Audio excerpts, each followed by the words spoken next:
recording. Let me go put it on live on Facebook. So you guys talk amongst yourselves if you like. I like the color of what you're drinking there, Jacqueline. I almost opened something that color. Oh yeah. I went back. I still could. I have it on the table here. I mean, I have 3 wines here, so. Yeah. Well, when you said 3, I had to like, she can't have more than me. I couldn't decide. Yeah, me neither. I brought them all. I miss you, Gina. We need to hang You out too. more. We're so close yet so far. I know. And we spend so much time on the West Coast. I know. Next time you come to Sarasota, we gotta connect. Yeah, totally. Especially now that we can back out again. Huh? It's especially now that we can go out again. Well, in Sarasota, it didn't really ever shut I down. know. It didn't matter anywhere in Florida except Miami.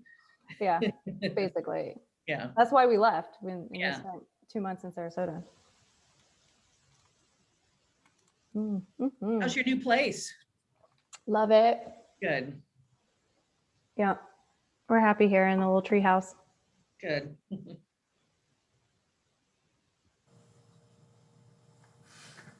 All right, I think we're live, just about live over on Facebook here. So, let you know.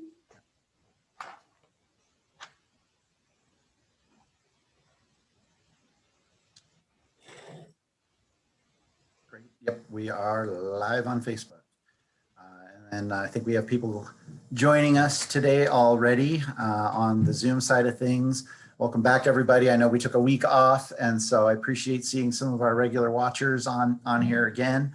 Got a note already from David down in San Diego, and he's sipping on an 11 Alexander Black Label. Nice. That's a nice note on a Thursday. Sweet.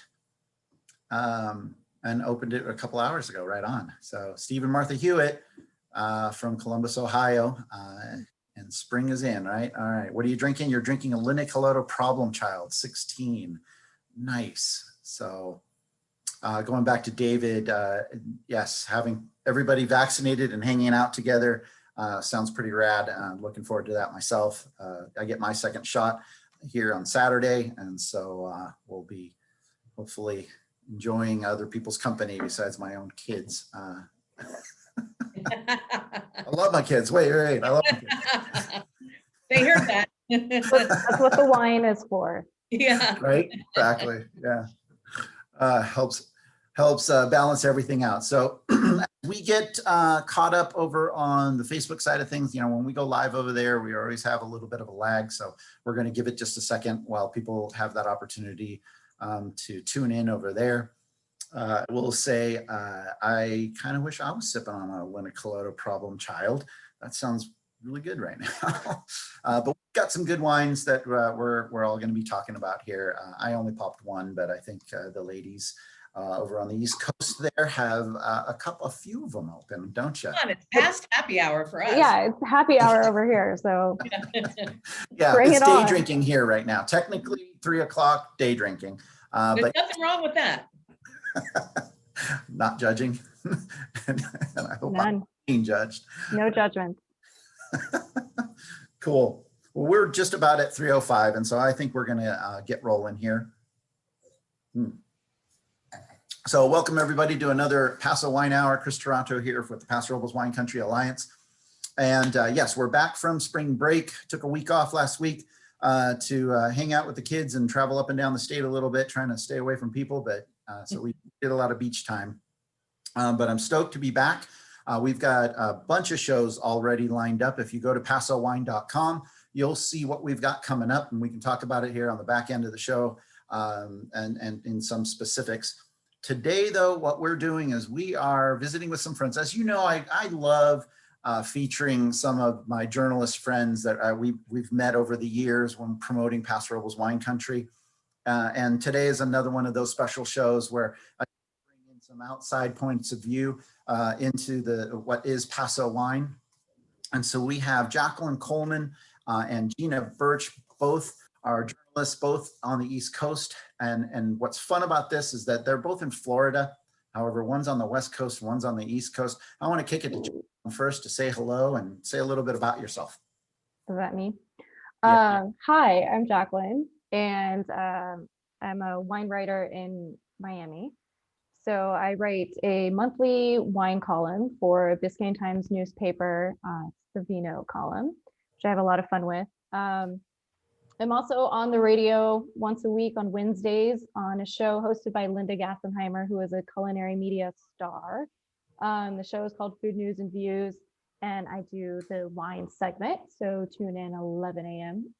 In Miami, and contribute to other publications. Wine Traveler, I'm affiliated with them. I do some writing for them. So yeah, I guess that's, oh, I have a podcast too. I do something for myself. It's called Wine Uncorked. And basically I talk to cool people in the industry and we get to hear their stories. Cool. Awesome. And I think we've been trying to make sure Paso has been well represented in that as well. Yes, stay tuned for that. Yeah, exactly. Exactly. Gina Birch coming in from Sarasota. Hey, Gina. Hey, I'm actually a little south in Fort Myers.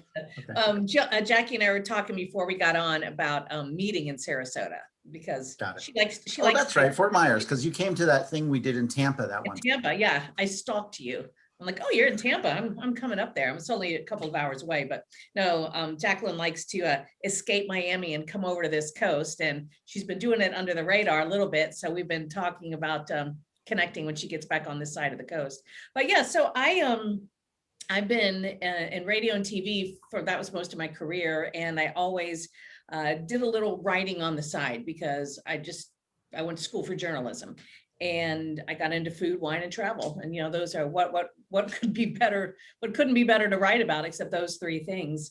And it's taken on a life of its own. And I also have a podcast that it's called Grape Minds, and you can find it on NPR One. I have a co-host, Julie Glenn, who's also was in wine sales for a while, a wine writer and a journalist as well. So we have a lot of fun drinking wine during the day and getting paid for it. So, and I've actually seen Gina do her podcast thing at an event, and it's pretty entertaining. So thank you. She carries that mic around and asks people questions. And yeah. Mm-hmm. Awesome.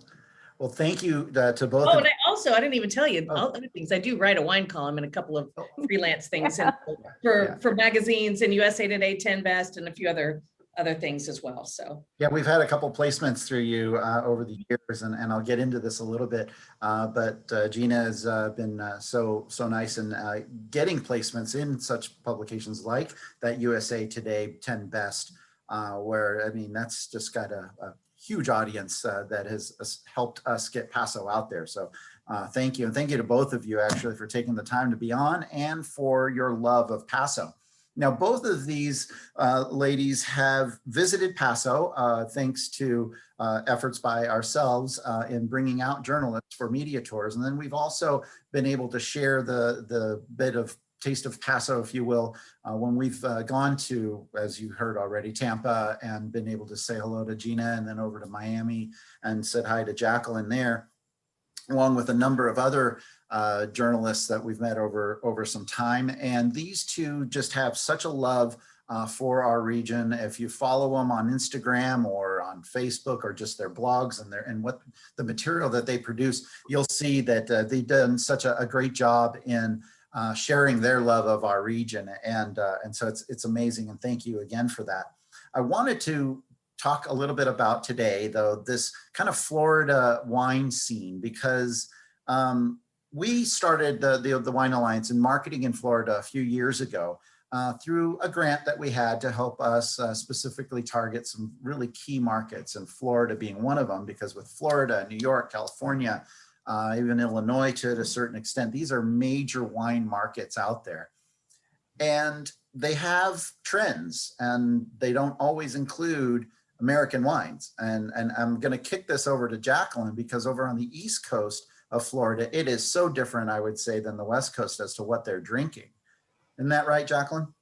I would say so. And I'll let Gina talk more about the West Coast, but I have a little bit of experience over there, which we can talk about later. But so in Miami, I would say that the more popular styles of wine are old world European wines, a lot of Spanish, a lot coming from South America, a lot of Argentine wines, Chilean wines. Obviously the demographics here a lot of the Latin influence and South American influence, Spanish influence. So those wines tend to be very popular, along with your big Napa cabs. So Miami is very much a C and B scene town. So whatever the flashiest label is, I throw champagne in there, you know. So these are all kind of, I would say, your average consumers, your, you know, steakhouse wine list, that sort of thing.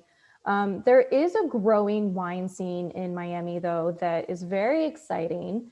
And I'm happy to be a part of it and see it evolve over the past 8 years or so.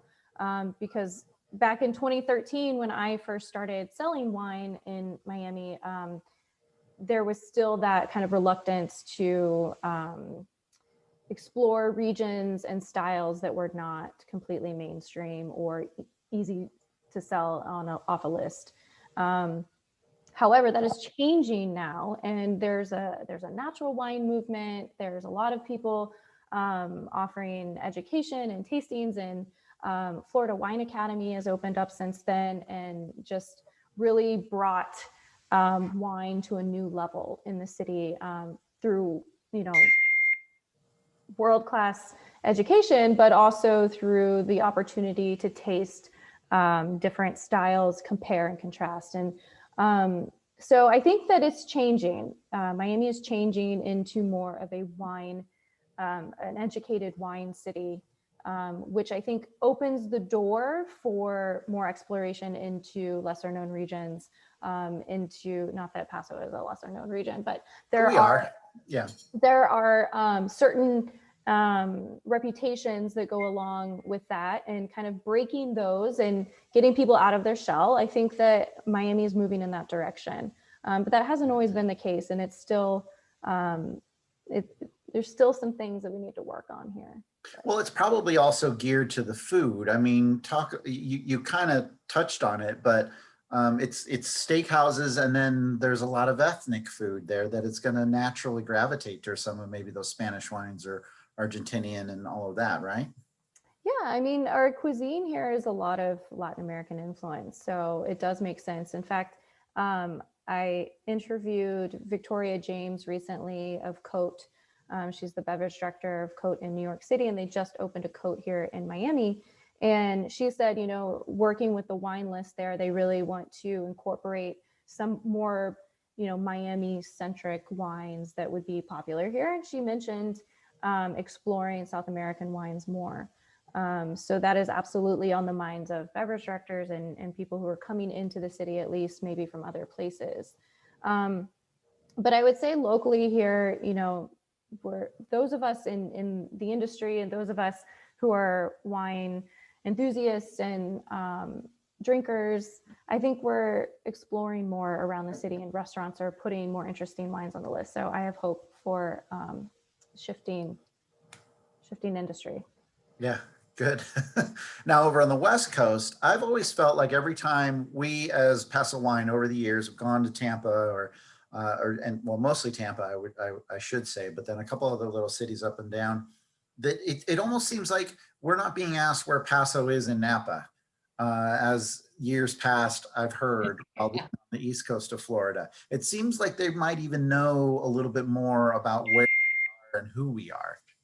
Yes, you know, I think that you are getting a growing presence on the West Coast, and while we're a completely different animal than the East Coast in Miami, and even from Tampa down to Naples, I mean, you've got a big stretch, and you've got a lot of different personalities and a lot of stuff going on. Naples is so affluent. They have the Naples Winter Wine Festival there, which raises like something ridiculous, like 15 million. It's like one of the top wine auctions in the world. And I mean, the stuff, the wines that they open and the lots that they sell and the people who fly in from all over is really, I think, raised the wine awareness, the wine IQ of this area a little bit, if that's fair to say. And because of the success of that, there was another Southwest Florida Wine and Food Fest that's kind of piggybacked on that and has kind of been trying to, you know, try to get some of that as well. I hear more people talking about Paso wines now than I have in the past. I think they're finally starting to discover the value, the quality, and just something different from Napa. But just like over on the East Coast, people love their Chards and Cabs over here, and they love to have that Napa label. But if they I think they're really starting to look at, oh well, California's a lot bigger state. It's kind of like Florida. It has a lot, it stretches a long way. And especially after, unfortunately, the horrible weather, the fires that were up there, I think, unfortunately, but I think Paso might be even getting more attention in the coming years. Yeah, I I don't know think if I answered your question, but it did. And you know what, I guess over time when I've gone out there and I've participated like in the Burns Steakhouse event there in Tampa, which is an amazing place. If you've ever been to Burns Steakhouse, yeah, but if you haven't, you should, especially if you're a foodie. You got to go there. The amount of wines that they have on that, I think it's the largest private list of any restaurant out there. But they do a really fantastic wine festival there. And they've been so gracious as to including us in it. I mean, you buy into it, of course, but the audience though has always been so enthusiastic when we've been there. And as of 2019, I think was the last time we were there. It was pretty incredible to see the traction that we've gotten over some time over there on the West Coast. I'm really curious. When you two get a lot of, you get samples, or you have a lot of opportunity to talk about Paso. I'd love, or wine in general. I'd love though to hear each of you, when you speak to somebody about Paso, and for the audience too, what are you saying? How are you articulating Paso? Gina, I'd love for you to go first. Well, the first time I wrote a story about Paso, I had so much to say, but it was so hard to narrow it down because you've got so much going on, and I wanted to just put it in a box, right? I wanted to say, this is what you get here. This is the style. These are the predominant grapes. And I was just like, I can't do that. I'm not even sure where to start because there's so much going on in Paso, and on all of the different, from east to west, and the Rhone varietals, and then the Bordeaux varietals. I mean, it's really, so what I say is, I think you get a big bang for your buck. You've got great quality wines. You've got innovative winemakers. You've got expats from France and from other places who are tired of playing by the rules, and they came down to Paso, which was more laid back. To me, it seems more of a community of winemakers than people who are like, I'm doing my thing, don't look at me, I'm not going to share anything. I think that's one of the big things that was a takeaway from me. It's like the rising of the tide lifts all ships mentality. And I think because of that, we taste it, we feel it, and we taste it, and we see it. Awesome. And we're going to get into tasting wines here in a second. I've asked them to each have a few wines. Don't tell me what it's in there. I thought maybe we could try to see if they could give me a hint or two, and I could guess what wine, maybe even, it's like blind tasting without tasting. And I think we just got a shout out over there on the Facebook side of things from Chris Sawyer watching. He wanted to say hi. Hey, Chris. Chris. Right on. So Jacqueline, same question to you. When you articulate Paso, when you talk about our region, how are you presenting us? Well, the first thing I want to say about that is that whenever I do talk about Paso, I just feel like I feel so good. It's a feel good region. And so when I talk about it, it makes me happy. It doesn't feel like work or like I have to force my appreciation of the region. I truly had a wonderful time out there with Gina, with you, Chris, and our friends here from Miami, the other journalists that joined us. And, echoing what Gina said, it really feels like a community. It really feels like there's a lot of collaboration, and the hospitality was top notch. But when it comes to the wine, exactly what Gina said, Gina, you took my answer. The diversity of the wine out there, between Rhone or the cabs, and I'm drinking a rosé. I have another wine here that I'm not going to say because Chris has to guess it, that I was super excited about. But I think that it's just so close to the ocean there. It's a beautiful coastline and beautiful rolling hills and vineyards. I mean, what's not to like Yeah. at the end Yeah. of the day? And we had you all out in a pretty time. And so that was actually quite fortunate when we have a media tour here and we actually have great weather and everything is in bloom, or it's just boasting, you know, its own kind of natural beauty. That's always what's quite important when we have journalists out. So let's just say you wanted to, and I know the answer because you both already touched on this diversity thing. But when you think Paso, though, is there a very specific wine, grape that comes to mind for you? I think a lot about the Rhone varieties. I know that in the past, Paso's kind of been the cab capital, and there's been a lot of people that talk about Paso Cab. I think that's changing. I think about Topless Creek a lot. The fantastic Rhone style wines coming out of there, and I'm a big fan of the Rhone Valley in general. So it just makes sense that that's what I gravitate towards. But that's kind of what I think about if you just, if you want my Yeah, exactly. Yeah. And I totally agree. I would have said the Rhone varietals. Syrah came to mind. If you had asked me this, I don't know, 8 years ago, I may have said Zen because I knew a lot of great Zens from there. And that was what I think was one of my first experiences with Paso wine before I really, got into it and started understanding. But now I agree. It's the Rhone varietals. And I just think you guys, whatever you're doing out there with that, you're doing a great job. Well, thank you. And I know you two have traveled a lot. I watch your Instagram. I know that you get invited on other journalist trips and that kind of thing. And I'd love for you, in your own way or in your own words, to help the audience understand maybe where you think Paso compares to another wine region. Like, where have you been and where you've been like, wow, Paso is like it's kind of like this place. Well, can I first say that, and I don't mean to flatter you too much, Chris, but the trip that we went on is still my favorite press trip. I mean, it was nice. Our Paso trip. I think it was the right mix of people, the right amount of people, fantastic wine and food. Obviously, we had great entertainment from Chris. But yeah, I mean, I don't know that I think of comparing regions. I'm always, as someone, as a writer and someone that is on the creative side of things, I always think of what differentiates a region. So I don't know that I really go around like, oh, this, reminds me of Paso or whatever, but I do think fondly on the region whenever I do think back on my trips and, where I've been around the world when it comes to wine regions. It truly is a region that I think fondly of, and specifically our time together. Oh.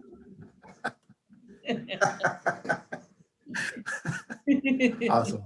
That's hilarious. That was a load of crap. Oh my gosh. Okay, Gina, I've had fun with you other times. I know. Not I'm just Chris kidding. yet, but you know we're fun. All right. What are we drinking? Are you going to guess? Or do we have to give you hints? I need a hint or two. I need a hint. Okay. And then So I'd it's love white. to at some point get into your guys' backgrounds and how you found yourselves into wine and all that. But let's talk a little bit about wine too, because I do want to know what you all like about Paso wine in general as well, and how you articulate that. You've articulated the region, and now let's talk about the wine itself. But Gina, you're drinking something white, of course. Do I have hints as to what it might be? I have something in the wings too. But right now it's white, it's crisp. What else am I going to tell you about it? They're pioneers in the area. Okay. They're pioneering winemakers and family owned, which I know most or a lot in Paso is. It is a place that we visited. Now I got to think back on that trip. Gotta make you use your brain a little. I mean, well, we went a lot of places and I went there twice, so. Oh, wow. Okay. Interesting. It looks really I light. didn't go twice with you. I only went twice. I mean, Okay. Oh, you went without us? yeah, sorry, don't Cool, cool, Gina. pay. She's also been to Paso twice on a trip that we've Yeah. sponsored, by the way. So I've really been there 3 times, but we don't count the first because it was a drive-by. It was kind of a quick bam, bam, bam, bam. But I'll tell you some stories about that later. Yeah, I So, can't wait. Give me some wine hints on that one. these grapes they come from the Adelaide district, Okay. grapes in this wine. It kind of looks like Sauvignon Blanc to me from afar. Oh, it's similar in style, Okay. very similar in style, Mhm. but it's not a Sauv Blanc. All But if right. you think of that acidity and the freshness, Then I'm going to go with Grenache Blanc. you're very close. Oh, dang. I was trying to Sitting think here of one smelling more. my wine. Because I was I'm going like, to go with Sauv Blanc from Dow because I believe we went there. Didn't we go there when we were We on? did, and I should have said too, it is a Rhone varietal, if that helps. Mhm. It Are sounds you like ready? it was Tablas Creek, and it sounds like it's probably either Peak Pool or a blend of Peak Oh, Grenache Peak Blanc or Pool. something. No, it's Vermentino, Tablas Okay. Creek. Hey, look at that. ooh. Oh, new vintage too. Look at that. I know, I'm all fancy. Yeah, Well, if you absolutely. keep up with Gina on her Instagram, you might have all the answers. Oh, is that right? Did she record herself going shopping? Sorry.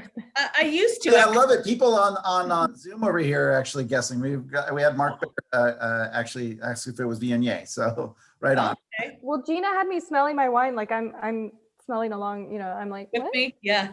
Hmm. So that rosé looks interesting, by the way, because Mhm. it's really deep in color. Yeah, Mhm. And so I almost want to go topless again because it looks like that they do 2 rosés. They have the one that's a little bit more pale in color, and then they have this one that has this really deep coloring to it. I can't remember the name of it. But that's what I was going to guess when I looked at it originally. Well, Chris, I'm going to tell you, we went to Tablas Creek together, and this is from one of the wineries that we did not visit. Mm, oh, interesting. So I found this bottle recently. I was at a wine shop, actually in Fort Lauderdale, and I said, "What do you have from Paso Robles?" Because this was part of my research. I went around to wine shops, and I asked them for their Paso Robles selection, and that's where I have some more information on that if we want to talk about it at some point. Yeah, But we do. so this was part of my research, and they said, well, we have this rosé, and I was like, done. Put it in my cart. So yeah, I don't know anything. You're gonna have to tell me actually more about this. All right. this, All right. Well, then, what are we looking at? Is that like rosé of Mourvedre or something, or what are we? So in some of the years they do add Mourvedre, but this is not. There's none in this one.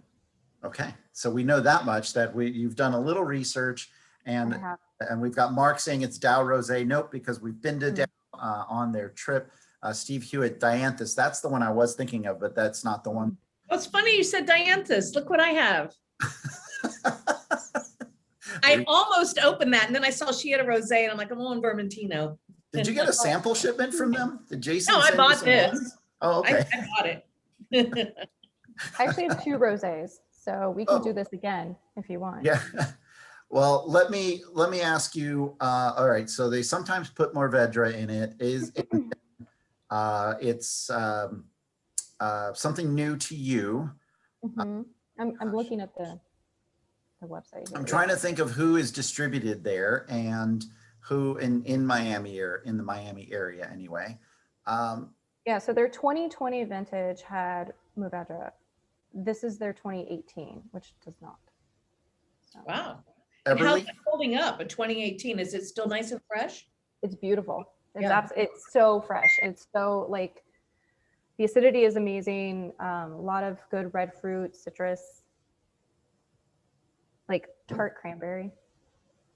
Hmm. You're going to have to reveal for me. I don't think I was going to guess Eberly, possibly, but Okay. I don't think we went there. So it's Law. Oh, Law. Okay. One of Philip's wines. Excellent. Sorry, I have my Corvin because I will be drinking this later. And you opened 3 bottles. So Yeah, well, the other 2 is screw cap, so I figured I'd Corvin that one. Yeah, Law Estate. yeah, So and Law is great. That's a great estate there. High elevation. Winemaker Philip Thunder, great guy. Surfed with him last week, actually.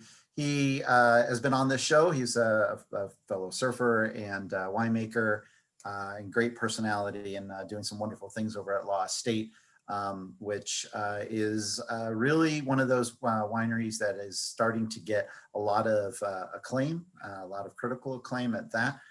They're definitely known for creating some wines that of depth and structure and intensity. Those are going to be some big wines when it comes to the red wines, and then just beautiful, delicate wines, pretty wines when it comes to some of their chilled wines. So awesome.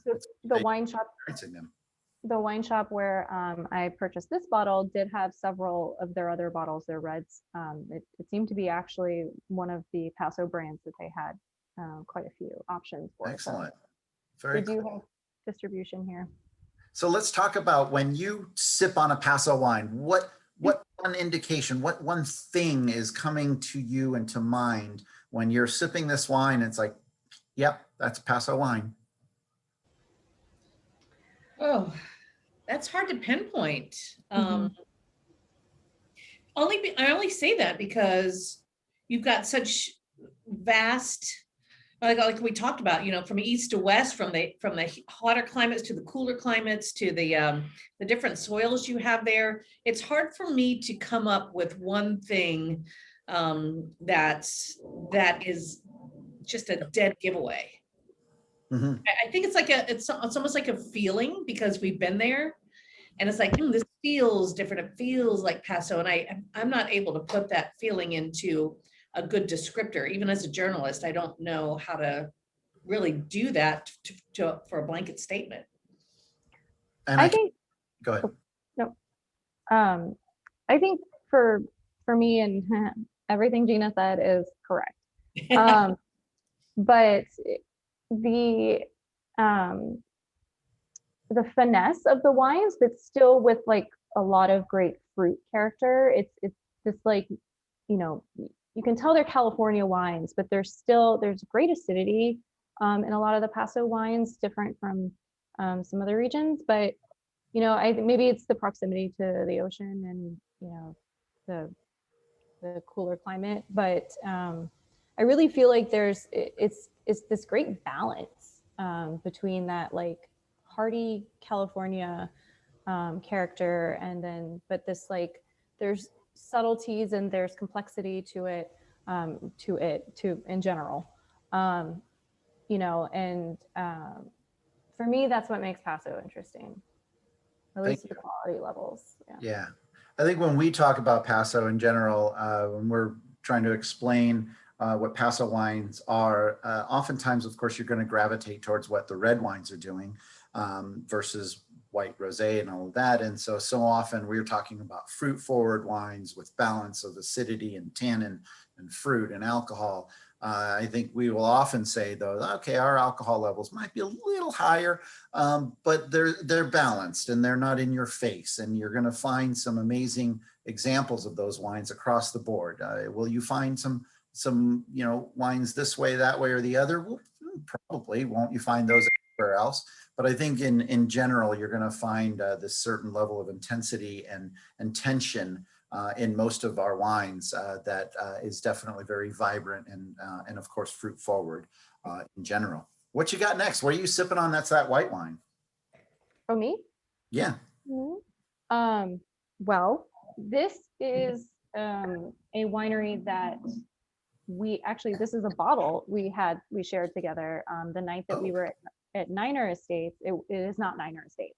But that night that we had dinner, I believe this was one of the wines that was presented. Barton Estate? No. No. Okay. Well. But What do you So got? I'm actually surprised. I'm looking at the bottle now because again, I bought this along with the Law Estate wine at the wine shop Oh, okay. in Fort Lauderdale. But so this is a 2015 vintage. So 2015 white wine. Look at you. Okay. Wow. Interesting. amazing. And it looks perfectly clear. I don't see any And aging on that wine. yeah. What are our descriptors? What are our indicators? So on the finish, there's a lot of orange citrus, but lemon, it's kind of got a waxy aroma to it. I think that might be some of the age. I totally cheated and looked up the itinerary that I created because then I would probably get this really instantly. So are we talking Viognier in the glass? No. No. No. All right. Interesting, because I was going to guess it just by the color alone, because it does have a little bit of depth to it. Well, think about age too. So Yeah, that's true. Mark is saying Chardonnay. no, don't think we I am not a featured a Shardy Chardonnay. girl. And I don't think we featured a Chardonnay at that evening. It's probably going to be Rhone, and it does look like it has definitely some viscosity to it, really with your finish. Gonna go probably Marsanne or a Marsanne Roussanne blend. Good guess. Well, I think well, there's some Roussanne in here. Actually, there's 2% Viognier, but There's a little bit, but I don't think I probably only would have picked that up on the nose. So that's so what are we drinking? so Halter Ranch. Oh, Grenache Blanc. Halter Ranch, of course. Grenache Blanc. Yes. So yeah, this is a 2015, which I was actually surprised. I just saw I that. never would have guessed that as a Grenache Blanc with what looks like it has quite a bit of viscosity and not quite as crystal clear almost as what Gina was drinking earlier. So I'm really into it though. This would be great with some like fish. I want fish for dinner. yeah, that's Some great. So the Grenache Blanc from Halter Ranch, yes, of course, Halter is well distributed over there in Florida. They were one of our partners back then as we were traveling throughout the state, along with Niner, which you mentioned, and Halter. Those white wines. That's great that one is kept as well as it has as a 15. That's amazing. Fantastic. That's super impressive. I mean, because I don't think of that particular grape as being one that I would hang on to. And the fact that a wine shop actually had that vintage, I wonder if somebody forgot about it, if it was kind of tucked away and then it was like, oh, look what we have back here, you know? Well, it's very likely because if you've been to Wine Watch in Fort Lauderdale, I mean, they have a lot of back vintages for lots of wines from around the world. They have all the kind of weird geeky stuff. So I'm probably the first person in a long time that's walked in and said, "What do you have from Paso Robles? Can you just like show me?" Now, did they look at you like you had two heads, or were they receptive? Well, so and I guess I'll kind of say as I did my research, going to wine shops and asking, usually in Miami you find the usual suspects, Justin, J. Lore, you do see the Tablas Creek, Dow, Austin Hope. Those are kind of the labels. That's it. In fact, one wine shop I went to only had Tablas Creek. Another one only had Austin Hope. So, I went to Target and they had all of them, but I went to Wine Watch and, I said, what do you have? And they had the Halter Ranch, they had the Law Estate, and they had a bunch of other, the Justins and all that kind of stuff. But, It's like a total rescue purchase right there. Yeah, right? Because I'll tell you, well, I have a third bottle, but so in my research and talking to the wine shop owners and actually restaurateurs and asking them about Paso wines on their list, they're not around, at least in large quantities or outside of the usual suspects. So, Sounds like we've got a lot of work to do in the market. Yeah, absolutely. Justin is very well represented here. I went to a Justin wine dinner actually, last year or year before, whatever, at Fleming's down here in Brickell, and it was fantastic and beautiful and lovely, and we tasted great wines. But other than that, it's hard to find Paso wines. It was a little tough, to be honest. Wow. All right. And thank you for doing all that research too. I mean, this is Oh, almost you're welcome. a study that we just had done for Complimentary. us. Gina, you have another wine? I do. I have a 2015 also, but it's a red, as you can Mhm. tell. Yeah. It's a Bordeaux blend. Hmm. I think it's, I don't know if I would say it's iconic, but it's one of those wines, one of those blends that is very commonly known. That is, I would say you could find it on a lot of restaurant menus and probably see it in a lot of stores. Okay. So It we're is talking like a Cabernet Sauvignon, Cab Franc, Merlot type. low. Mhm. Mhm. And It is, the winery is a little far out. I'm trying to think if it's east or west. Trying to get my geography. far out, huh? Well, I mean, it's not like I like right Mark. I like hub. Mark. We He's going visit- with isosceles already. I dig that. What did you just say? Mark on the Zoom here, he says isosceles. Like, boom, It isosceles. is. You got it. Isosceles. So, 2015 isosceles. It's I love tastes that. a little like underripe plums to me right now. Mhm. It's got some nice aromatics, but I think it needs to open a little more. I mean, I just poured it, I just corbened it. But that really, that plummy, just not juicy, drippy plum, but just that, kind of not quite there plum. Mhm. It's good. And that's is it a see a 15? So it's probably Cabernet Sauvignon, Merlot, and maybe what, like a hint of Petit Verdot, maybe? Well, let's just see, Mister. Cabernet, Cab Franc, and Merlot. Okay, Cab Franc That's, is, that's all that's on the label anyway. Now, if yeah, they that's probably, yeah. I don't know. I think it was a different vintage. I was thinking back on where they threw, I think it was that. It could have been Justification, maybe. Yeah. Awesome. I love those wines. Those wines are such crowd pleasers. As you heard Jacqueline, she went to one of Justin's dinners. Justin, J. Lore, Everly, those brands, they do so much for the region because they have such marketing power to get out into market and touch so many people. Then you've got brands though like Law or like Via Creek or Booker and some of these other smaller ones that, while they do still penetrate and get into market, they're doing their share of marketing the region. These bigger guys they have this reach that they're able to get into so many different markets and help also raise that brand awareness of Paso. And so yeah, I think as Gina had said, it's or maybe it was Jacqueline, how that rising tide lifts all ships, and with everybody doing their work, the big guys included, doing the job of marketing Paso as a region is so incredibly important. So, I'm getting a lot more raspberry in this now, like dried raspberry. It's Yeah. super. That's one of the things I love about wine is how much it changes. And it changes. only time I was out in Paso without you, Chris and Jacqueline. Sorry, and either one of you. I was coming up from Napa and we went to the coast and we cut through over the mountains, and I was driving like a maniac because we were trying to get to Justin because we were going to stay at their little guest house. This is before they've remodeled everything. And when I went out there a few years ago, I was amazed at how much it's changed. But they had this small little restaurant, maybe 6 tables at the time, in a fireplace, and we were running late, and my friend put on this long dress and she looked so pretty. And then we left for dinner and she didn't put her shoes on. So we're walking from the little guest house to the dinner. I'm like, we're going to a nice dinner. You can't show up without your shoes. And I'm like, I know this is California laid back and we have Florida laid back, but she sat under the table without her shoes on.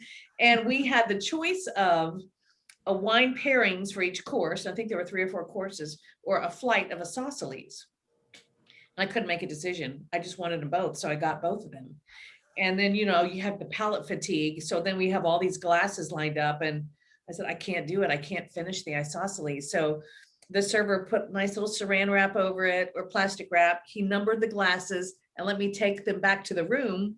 So I woke up in the morning, my breakfast was a flight of isosceles. And I was like, it was so beautiful. And it was just one of my, very favorite fond memory of that winery and Paso. And this is why Gina and I have a lot of fun together. Yeah.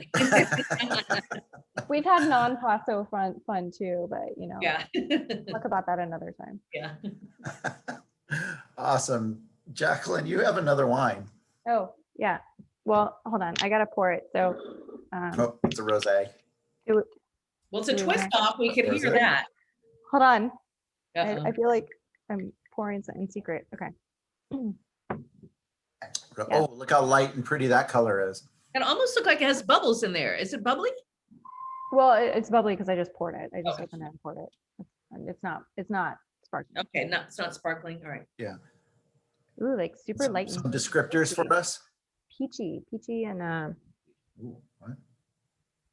strawberry and peach. Super Grenache. light. Like a rosé of Grenache or a rosé of Mm. Tempranillo. Oh yeah. This is like summer in a glass. And I will say the reason that I bought this one was because it is a by the glass at one of my favorite sushi restaurants here in Miami, called Pub Belly Sushi. And when I go, because they don't have a very big wine list, so when I go there, I order this because I know it, and it's a Paso wine, and it's on there by the glass. Excellent.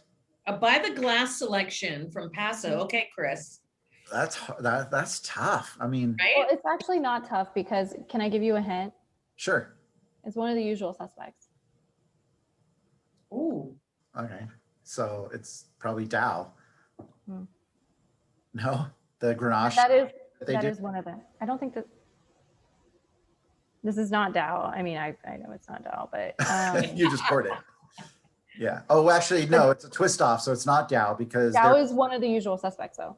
yeah, their rosé is not a twist off. So if it's a twist off and it's a usual suspect and it's by the glass in Miami, it's got to be the Tablas Creek, the other label. No. Oh, it's a Justin. What? Wow. Okay. 2 for 1. 2 And so Justins that's for a 1. rosé of Cabernet Sauvignon, right? Yeah, it's not Grenache. I don't know. I don't know exactly what it is to look for that. Yeah, pretty sure that's Cab. And absolutely, yes, they do a great, actually one of the few Cabernet Sauvignons, which I'm pretty sure is Cabernet Sauvignon, that you'll find as a rosé anywhere for that matter, but definitely so. Yeah, so this is it's around town, but I wanted to kind of get a representation of what we have here. Yeah. And this is definitely one that is you can easily find. Awesome. Sorry, I just had for a sip of my next wine. Oh, you have another wine? Look at us. Look at us. Hey, listen, she came on with 3. I'm not gonna let her. I did have a Villa Creek, but I couldn't find it. I started looking in my cellar, my cellar, which is really a wine fridge. Call it my cellar because I want to be bougie. But I couldn't find it. So I grabbed the next best thing. It's a 2015. It's a Cabernet. And it's also something that we find a lot in Florida and probably around the country as well. Family owned. They have a couple of different labels within the property. Yeah. A couple of different labels in the property. Ooh, Interesting. Wow. I think I might know, but no, I'm not gonna guess it. All right. At first I was going to say J-Lore because you're saying they're all around the country, but a few different labels that actually kind of now throws me off because now I'm not thinking it's J-Lore. But maybe, no, it can't be. And it's Cab. Which one? Oh, there's the guess right there. Steve Hewitt, Austin Hope. Steve, look at Steve. That's what I guessed. That's what I guessed was? in my head. I didn't say it because I didn't want to ruin the fun. Because they have was it Liberty School? Yes, Triana. Liberty School, And Troublemaker. Troublemaker, that's what I was thinking of. Troublemaker. Yeah. And Austin So and Triana.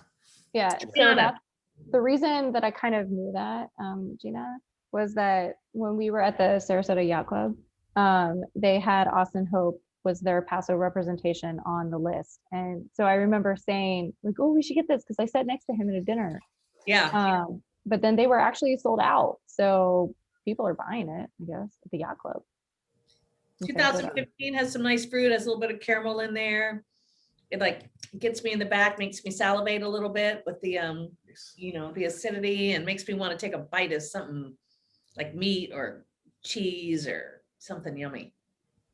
And those Austin Hope cabs have been consistently getting some amazing scores from Wine Enthusiast magazine, as well as a few other publications out there. They seem to be quite the crowd pleaser, clearly, because you two were sitting at dinner and enjoying that wine. I know I actually have sitting on my desk, just because it's sitting here, not because I was drinking it, but a 17 Hope cab, because it's sitting there saying, take me home and drink me, as a nice thing from Austin that I probably should eventually take home.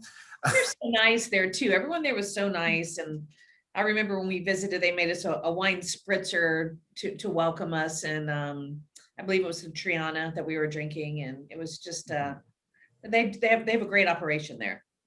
They do. As do so many other people in. And they're out there just like the all of the other brands. I failed to mention that they're also out there talking Paso first when they're in market, and doing such a great job in promoting Paso in general.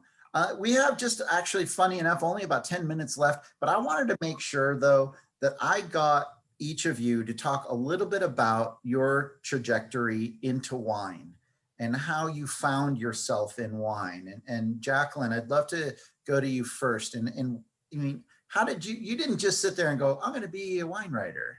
You actually started a completely different career, right? Yeah, I was, well, at the time that I got into wine truly, I was working in Washington, D.C. in a pharmaceutical lobby shop. So I discovered at the time that Virginia had a wine country. So on the weekends, I was going out to wineries in Virginia, which I was like, oh, wow, like this is a cool little discovery that, I had no idea. And so as I was going out, I started talking to these winemakers and to the people in the wineries, and I realized, of course, there's a lot of history in the area, like in the capital area and in Virginia specifically, but there's also a lot of wine. So I started a blog called History and Wine. And originally, funny story, originally it was not supposed to be a wine blog. It was supposed to be me drinking wine and writing historical stories, but like really funny, and like just getting drunk and like writing them. But then I realized like people started reading it, and I was like, oh, well, I should like make this like professional or something. So then I just, at the time I was doing self-study about wine, just because I got super into it. I got interested in learning about soils and climate and all that kind of geeky stuff. And then I moved back to Miami in 2013, and that's when I did my sommelier certification. I took a course and passed the exam, and then I was like, well, what do I do with this now? So I ended up selling wine for a short time for a distributor, all the while also continue to write on my blog. And then eventually I was asked to write the only wine column that we have in Miami for Biscayne Times newspaper. And, it kind of all spirals from there. And then pretty soon I'm like talking into a podcast, and I'm like, can't stand my voice, but cool. We're all drinking wine. So everybody always has such an interesting path, into wine, especially when it comes to journalists, because there's so many wine journalists out there that maybe started in sports writing or were attorneys or were, something completely different, but then found their way. It's kind of where wine takes you, which is also our blog or our podcast, by the way. So check that out on pasowine.com. But Gina, real quick, let's hear your story and how you got into wine.